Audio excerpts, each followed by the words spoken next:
There are many ways to bring multiple images in Photoshop together. We've got the new and improved photo merge feature, and then some other more traditional ways of layering and masking your items. So let's take a closer look here. Well, first of all, the photo merge has been around for a while, but the engine is just a lot more powerful than ever.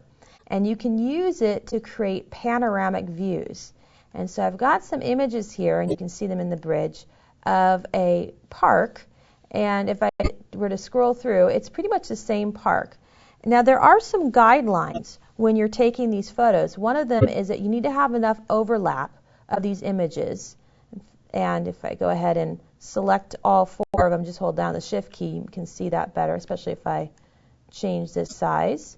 And you need to have a little bit of overlap of those four images, about 40 to 70%. You don't want too much, but you need enough so that Photoshop can blend them together correctly. And then also you want to be standing in the same spot when you're taking the photo so that as you are panning through, there's that same focal point, the same basic lighting, and no fancy features. And that's going to help when you're creating this tool. Now you can start the photo merge from Photoshop. You can actually go into Photoshop, File, Automate Photo Merge. But I like doing this from the bridge because if I'm in the bridge, I can select the photos and inspect them one more time, and then go into Tools, Photoshop, and I can access some Photoshop tools through the bridge. We're going to go ahead and choose Photo Merge. Give it a moment to update. When we see this dialog box here, the merge, there are some different options that you can use, and so you could actually suggest to Photoshop to try one of these features, and then Photoshop will use a different algorithm, a different series of steps to combine the items, or you could just choose Auto, and then Photoshop will analyze the images and decide which one will work best based on the images you have together. I also like this idea of blend images together.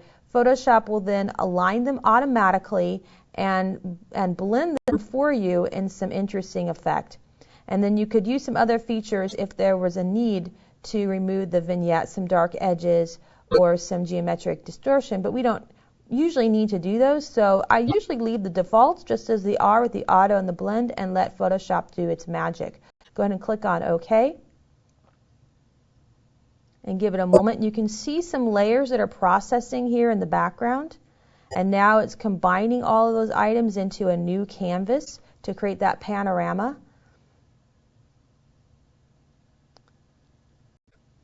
And it's working really fast too. That's another nice thing about this Mercury engine and the rehaul of Photoshop CS6 is that things are working a lot faster than ever before. And now we've got this stitched together, and these photos were taken just with a smartphone, nothing too fancy. So imagine what kind of work you could get with a really a fancy machine, or even just some extraordinary lighting. We could go in and ultimately correct some of these elements with the railing and such. But what we have now is a nice panoramic view. And if I go ahead and hide some of these layers, you can see how Photoshop has stitched them together using its own algorithms. Now, I was telling you that it does make a difference about the images you start with. And here are some images that were taken, but when I was taking them, I actually moved different locations. And so when I was making these into a panoramic, there was a lot harder option. And so I created one, and I found that actually doing something with the spherical worked pretty well.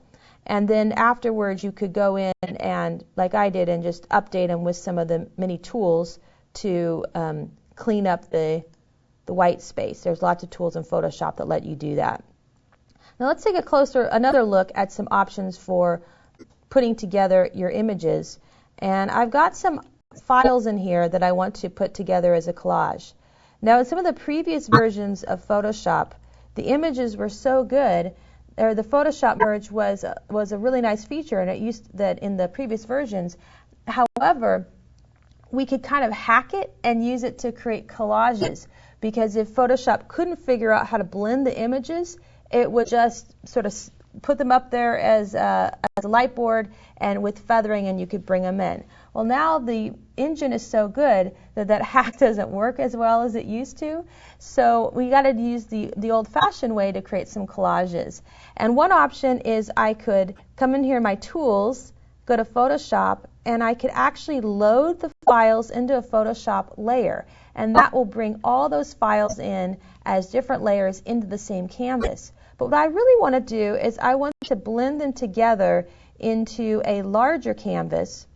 And so in that case, I would actually more likely be going into a new document and creating the canvas I want. I would at least start with the default Photoshop size, but maybe I would bump that up just a little bit, let's say a 10 by 10.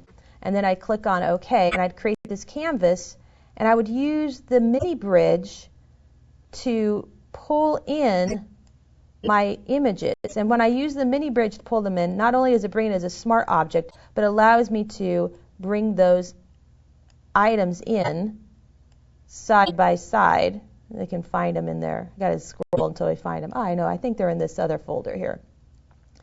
Got to remember where you put them. And so then I can drag them in side by side.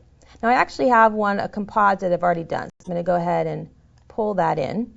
And here's an example of when you're bringing in these graphics. Let's go ahead and just hide this slide, and you'll see I'm bringing in this one slide and press enter to accept it. And ultimately, I would put on a mask for that object. Got to click on the symbol. Let's create a mask. And then I could use my paintbrush tool and making sure the mask thumbnail is selected.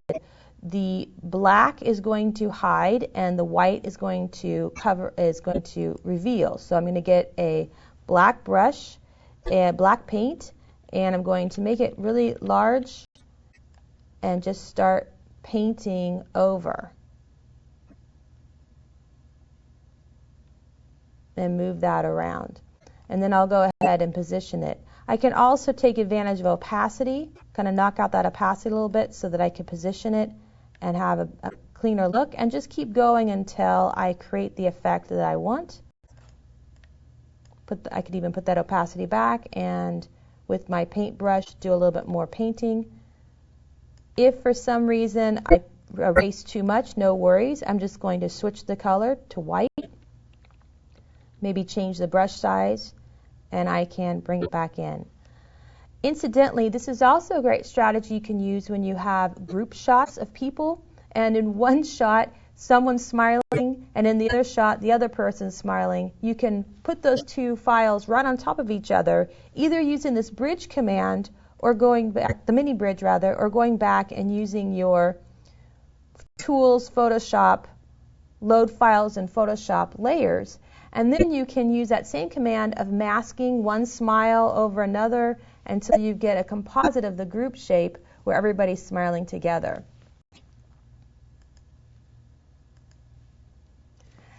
Well, now you've seen the greatly improved photo merge feature in Photoshop CS6, as well as some other traditional tools and techniques that we can use to bring in lots of images together. Now it's time for a pop quiz. What tool in Photoshop CS6 can stitch images together to create a panoramic view? A. Liquify. B. Photo merge. C. Panorama. D. Adaptive wide angle.